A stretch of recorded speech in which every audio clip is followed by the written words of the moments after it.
Thanks, Felipe, and thanks to all of you for being here uh, so that I can share with you about the Comparte Network.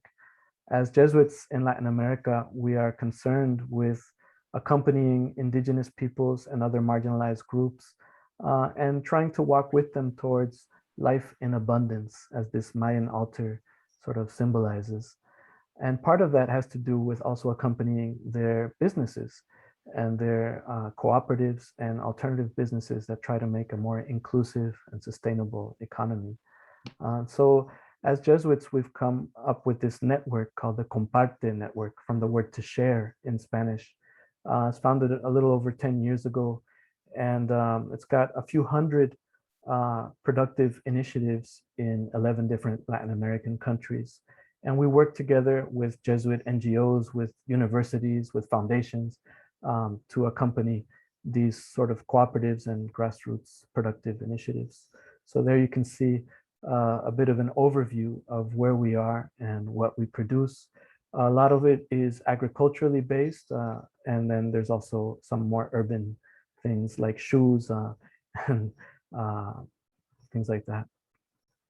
I got to know this one group very closely in Mexico because I got to do my thesis on them, Yomol A'tel in the south of Mexico, Chiapas, where they've done forward vertical integration with the coffee value chain, but at the same time, really done it in such a way that creates more social equity and at the same time, ecological restoration.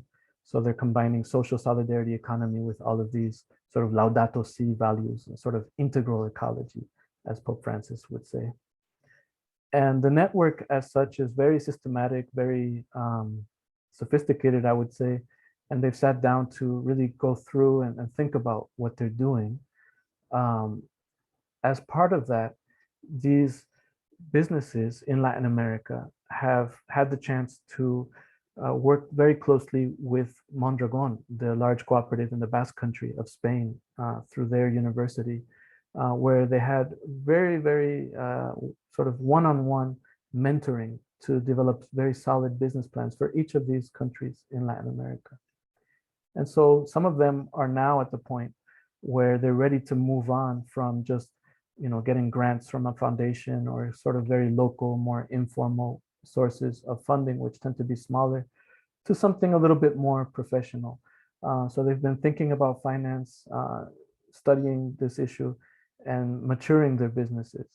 So the next step is happening right now, actually, is being launched, is an accelerator program in collaboration with the Jesuit University in Mexico City for both these cooperatives and social businesses connected to our Comparte network, as well as others that we're close to in Latin America. And as part of that, at the end, participants will be ready to make a pitch to investors, or in the case of those who aren't quite ready for that, maybe to a foundation. And so what we'd like as this program continues is to start building up an investment fund, maybe around $10 million total, so that we can really support the growth of these businesses that embody the values of the Francesco economy and of Laudato Si.